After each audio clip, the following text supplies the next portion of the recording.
Next जो topic है हमारा वो है चेंज इन सप्लाई। तो लाइक चेंज इन डिमांड, दो तरह की चेंज सप्लाई में अकर करती हैं, जिसको हम कहते हैं extension and contraction of supply, rise and fall, rise and fall of supply. ठीक हो गया जी। वही बात कि extension and contraction of supply occur होता है extension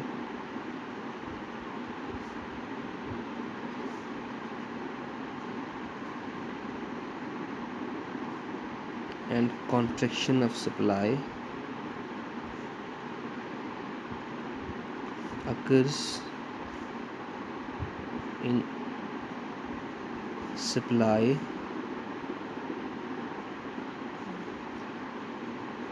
due to change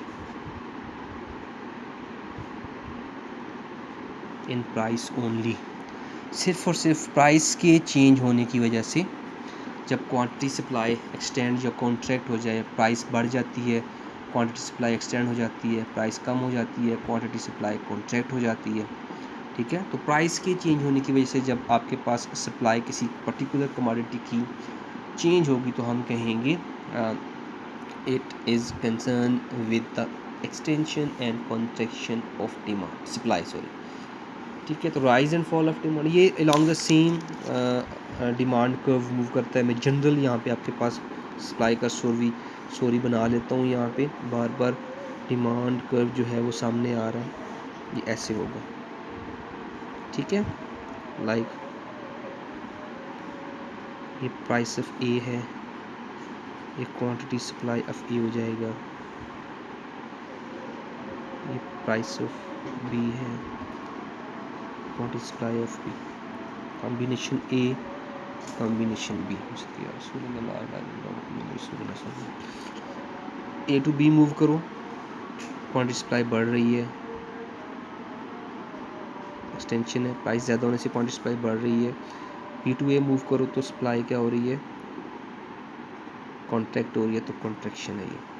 B to A contraction है, ए टू बी क्या है, अशहदु अल्ला इलाहा इल्लल्लाह, अशहदु अल्ला इलाहा इल्लल्लाह। ए टू बी जब जाओगे तो क्वांटिटी सप्लाई ज़्यादा हो रही है, एक्सटेंशन है अलॉन्ग द सेम सप्लाई कर। बी टू ए आओगे तो कंट्रैक्शन है अलॉन्ग द सेम, क्या हो रहा है, producer along the same supply curve move करता है। पूरा तो नहीं कि या रसूलुल्लाह सल्लल्लाहु अलैहि वसल्लम अशहदु अन्ना मुहम्मदुर रसूलुल्लाह सल्लल्लाहु अलैहि वसल्लम।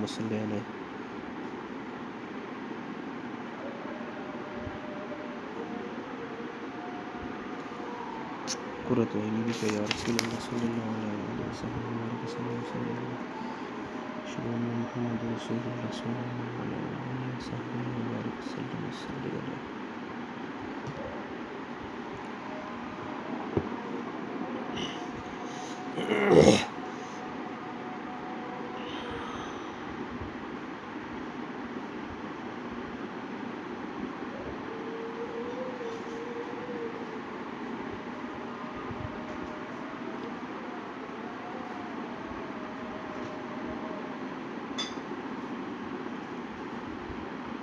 ला हौला वला कुव्वता इल्ला बिल्लाह।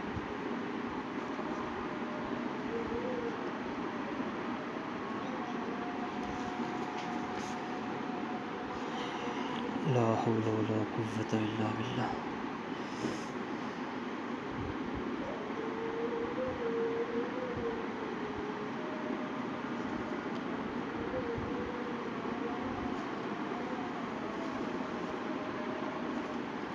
वला कुव्वता इल्ला बिल्लाह।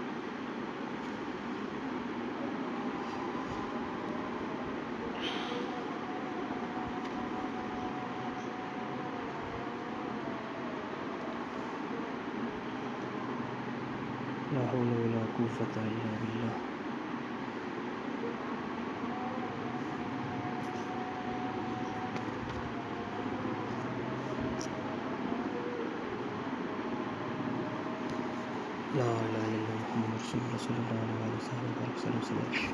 Rise and fall of demand, rise and fall of supply, second change in supply है, सेकंड इसकी टाइप है। तो पहले राइज ऑफ सप्लाई को देख लेते हैं। Generally rise and fall of supply occur करता है due to change in factor other than price. Price से हट के जो फैक्टर्स हैं जो सप्लाई को चेंज करते हैं, उनकी वजह से जब quantity supply of a particular commodity change होती है तो हम कहेंगे it is related with the rise and fall of supply. तो पहले राइज ऑफ सप्लाई देख लेते हैं, क्या हो रहा है, प्राइस कम हुई है। अब लॉ ऑफ सप्लाई ये कहता है कि प्राइस कम होने से सप्लाई को कम होना चाहिए, लेकिन क्या हो रहा है, सप्लाई एज इट इज़ है। ठीक है, प्राइस कम होने से सप्लाई को कम होना चाहिए, लेकिन एज इट इज़ तो कंसर्न करता है राइज ऑफ सप्लाई। क्यों कि प्राइस की वजह से सप्लाई इफेक्ट नहीं हुई, सप्लाई सेम है। अच्छा, प्राइस सेम है तो सप्लाई बढ़ गई है। प्राइस 10 थी, सप्लाई 100 थी। प्राइस 10 ही है लेकिन सप्लाई 120 हो गई है। ये पॉसिबिलिटी अगर होती है किसकी वजह से, the factors other than price. Price same है, सप्लाई को भी सेम रहना चाहिए। ठीक है, लेकिन क्या हो रहा है कि सप्लाई जो है ये बढ़ गई है due to other factors. Clear हो गया जी। दोनों केस ये कंसर्न करते हैं राइज ऑफ सप्लाई के साथ। हम यहाँ पे इसको प्रॉपरली इसका डायग्राम बना के इसको देख लेते हैं। प्राइस 4 to 10 है, 4 to 10 दोनों आपने स्केड्यूल्स को सामने रखना, 100 to 120, 100 to 120 सॉरी, पहले वाले स्केड्यूल को देख लेते हैं। 10 पे 100 है प्राइस, ये सॉरी सप्लाई, 10 पे सप्लाई जो है ये 100 है, 4 पे कितनी है 100, 4 पे कितनी है 100। क्लियर हो गया जी। सेकंड को देख सकते हैं, 10 पे 100 है, 10 पे 100 है, डबल क्रॉस, इसका मतलब है पहला कर्व आपका यहाँ पे बनेगा। और 10 पे 120 है, 10 पे 120 है। ठीक हो गया जी यहाँ तक। तो आपके पास हो क्या रहा है, दिस इज़ सप्लाई को, क्योंकि नेगेटिवली स्लोप होगा, और ये जो दो क्रॉस आपके अलहदा बने हैं ये आपका सप्लाई कर्व होगा लेकिन शिफ्टेड। और ये आउटवर्ड शिफ्टिंग है सप्लाई कर्व की, ये आपने ध्यान में रखना है।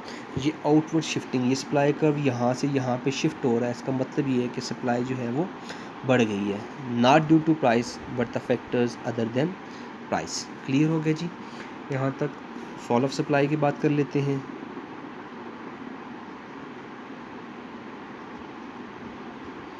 फॉल ऑफ सप्लाई, सप्लाई का गिरना। तो यहाँ पे प्राइस लिख लेते हैं, यहाँ पे क्वांटिटी सप्लाई हो जाएगा, कवर कर लें, यहाँ पे प्राइस हो जाएगा, यहाँ पे क्वांटिटी सप्लाई आ जाएगा। तो प्राइस 10 से 15 पे गई है। अब प्राइस 10 से 15 में बढ़ गई है, बढ़ने का मतलब है सप्लाई भी क्या होनी चाहिए, बढ़नी चाहिए, लेकिन सप्लाई क्या रहती है सेम। प्राइस की वजह से सप्लाई इफेक्ट नहीं हो रही। क्या हो रहा है, प्राइस बढ़ने से सप्लाई बढ़नी चाहिए थी लेकिन एज इट इज़ तो ये फॉल ऑफ सप्लाई है। ठीक है, और प्राइस यहाँ पे सेम हो, और क्योंकि फॉल ऑफ सप्लाई है तो सप्लाई गिरेगी। प्राइस सेम है, सप्लाई ऑटोमेटिकली गिर गई है। ठीक है ना, प्राइस सेम है, सप्लाई को भी सेम रहना चाहिए, लेकिन क्योंकि फॉल ऑफ सप्लाई है तो ये प्राइस की वजह से सप्लाई इफेक्ट नहीं होती बल्कि अदर फैक्टर्स की वजह से सप्लाई इफेक्ट होती है। तो प्राइस सेम है, सप्लाई क्या हो गई है, ऑटोमेटिकली गिर गई है due to the factors other than price. Diagram बना लेते हैं इसकी। 10 to 15 प्राइस जा रही है, लेट्स से इसको यहाँ पे कर लेते हैं, और 80 to 100 है, 80 and 100। फर्स्ट स्केड्यूल को रीड आउट कर लेते हैं। 10 पे 100 है, इट इज़ 100 at 10, और 15 पे भी 100 ही है, प्राइस बढ़ी है ना, 15 पे भी क्या है, ये 100 ही है। क्लियर हो गया जी। 10 पे 100 है, इट्स हियर, 10 पे 100 है, ठीक है, और 10 पे 80 है, 10 पे 80 है। क्लियर हो गया जी। ये क्योंकि डबल क्रॉस हुआ है, ये सप्लाई कर्व आपका प्री सप्लाई कर्व है और ये शिफ्टेड और पोस्ट सप्लाई कर्व है। अब इस कर्व की यहाँ से यहाँ की जो शिफ्टिंग है, ये शिफ्टिंग बेसिकली बता रही है, क्योंकि ये बैकवर्ड शिफ्टिंग है, ये पीछे की तरफ शिफ्ट हो रहा है सप्लाई कर्व, तो सप्लाई कर्व का बैकवर्ड शिफ्ट करना ये फॉल्स ऑफ सप्लाई को शो करता है। सप्लाई जो है वो गिर गई है प्राइस की वजह से नहीं, बल्कि the factors other than price. Clear हो गया जी यहाँ तक।